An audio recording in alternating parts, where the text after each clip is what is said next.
প্রিয় কুমিল্লাবাসী, গত কিছুদিন ধরে আমরা দেখতে পাচ্ছি এক হাতে ফ্যামিলি কার্ড, নেতা ফ্যামিলি কার্ড দেওয়ার ঘোষণা দিচ্ছেন আর কর্মীরা ঘোষণা দিচ্ছেন নারীদের ছায়া খুলে নেওয়ার। ফ্যামিলি কার্ড দিয়ে নাকি নারীদের এম্পাওয়ারমেন্ট করা হবে, অথচ আমরা দেখতে পাচ্ছি কর্মীদের ছায়া খুলে নিচ্ছে, পেটে লাথি মারছে, হিজাব খুলে নেওয়ার মতো ঘটনা ঘটছে। প্রিয় কুমিল্লাবাসী, এই ধরনের দ্বিচারিতা ২৪ পরবর্তী বাংলাদেশের মানুষ স্পষ্টতই প্রত্যাখ্যান করেছে, যেটির প্রাতিষ্ঠানিক স্বীকৃতি পাবে ১২ই ফেব্রুয়ারি ইনশাআল্লাহ। আমি স্পষ্টতই দুইটা বিষয়ে কথা বলবো। এক নম্বর বিষয়, যেটা নিয়ে মানুষ কথা বলে না, মিডিয়ার দ্বিচারিতা। মিডিয়া খুব সূক্ষ্মভাবে মানুষের কনসেন্ট ম্যানুফ্যাকচার শুরু করেছে। আপনি দেখবেন, বিশেষ করে যেসব মিডিয়া জুলাইয়ে দৌড়ানির উপরে ছিল, সময় টেলিভিশন, ৭১ টেলিভিশন, ডিবিসি, তারা বিএনপির ঠিকাদারি নিয়েছে। অথচ গত ১৭ বছর ধরে এই টেলিভিশনগুলাই টকশোতে, নিউজে তারেক জিয়াকে দেশদ্রোহী বানানোর চেষ্টা করেছেন। বিএনপি আজকে তাদের কোলে উঠে বসেছে। বিএনপি বিশ্বাস করেন কিছুদিনের মধ্যেই এই মিডিয়াগুলো আপনাদের পেটে এবং পিঠে ছুরি মারার জন্য রেডি হয়ে গিয়েছে। সময় টেলিভিশন, ৭১ এবং ডিবিসি, এই মিডিয়াতে যারা কাজ করেন তারা আমাদের কাছে এসে বলেন, আমরা যদি একটা নিউজ ছাপাইতে যাই, সেখানের হেড অফ নিউজ এবং সেখানের যিনি চিফ থাকেন সেই নিউজ উনি প্রত্যাখ্যান করে দেয়। সাংবাদিকরা এসে আমাদেরকে দুঃখ দুর্দশার কথা বলে। আমরা দেখলাম ৭১-এর মালিক গত ১৭ বছর ধরে গুপ্ত এবং শিবির জামাতের পরিচয়ে জামাত শিবিরের নেতা কর্মীদের হত্যা করার বৈধতা উৎপাদন করেছে। অত্যন্ত পরিতাপের বিষয়, ৭১ টিভির মালিক এখন তারেক জিয়ার অন্তরঙ্গ বন্ধুতে পরিণত হয়েছে। এগুলো খুব দুঃখজনক ঘটনা।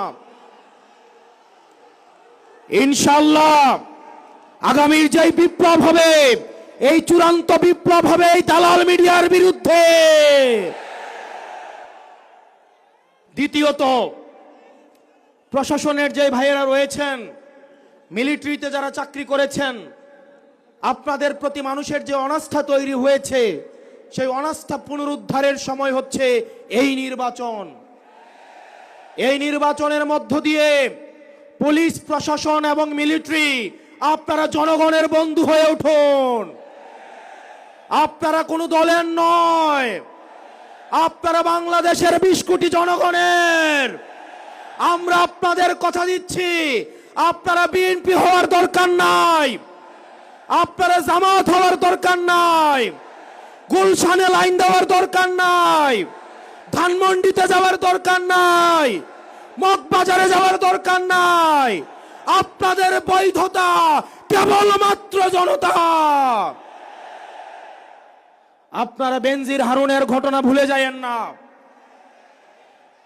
আপনারা ওসি প্রদীপের ঘটনা ভুলে যায়েন না, আপনারা ডিবি হারুনের কথা ভুলে যায়েন না। প্রিয় পুলিশ ভাই, প্রিয় মিলিটারি ভাই, প্রিয় সেনাবাহিনী, আপনাদের কাঁধে আজ একটা মহান দায়িত্ব এসে পড়েছে। আপনারা কত স্বচ্ছ, নিরপেক্ষ এবং অংশগ্রহণমূলক নির্বাচন জাতিকে উপহার দিতে পারেন, সেটার মধ্যে আপনাদের আস্থা ফিরে আসবে। আপনারা কোনো দলের গোলামি করার দরকার নাই। যাতে আপনাদের দিকে তাকিয়ে আছে, যেভাবে ৫ই আগস্ট আপনারা জনতার কাতারে নেমে এসেছেন, ঠিক সেভাবে ১২ই ফেব্রুয়ারি জনতার পক্ষ হয়ে আপনারা জাতিকে একটা নির্বাচন উপহার দিবেন।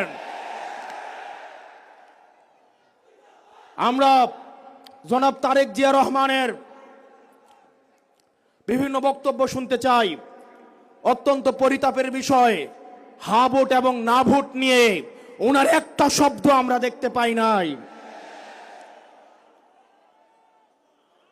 জনাব তারেক জিয়া, আপনি স্পষ্ট করুন আপনার বিবেক এবং মুখ কোথায় বর্গা দেওয়া আছে? গত দীর্ঘ 17 বছর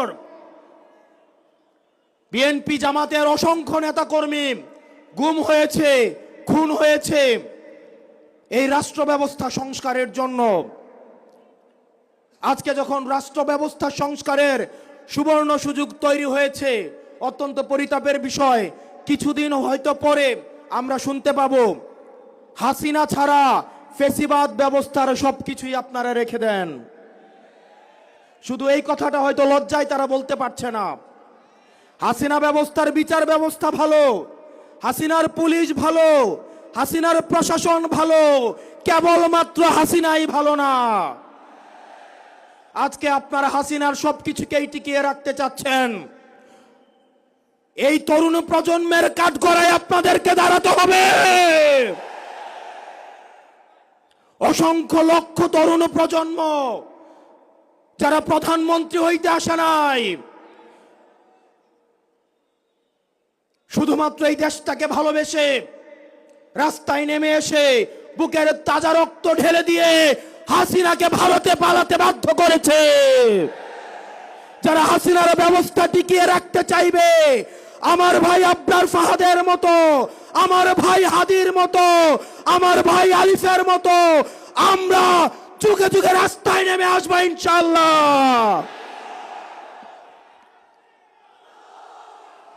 বাংলাদেশ স্পষ্টতই দুই ভাগে বিভক্ত। এক ভাগ গোলামীকে বরণ করার জন্য প্রস্তুত হচ্ছে, আরেক ভাগ আজাদির পক্ষে অবস্থান নিয়েছে। এক ভাগ ভারতীয় আধিপত্যের কাছে মাথা নত করেছে, আরেক ভাগ ভারতীয় আধিপত্যের বিরুদ্ধে বিদ্রোহ ঘোষণা করেছে।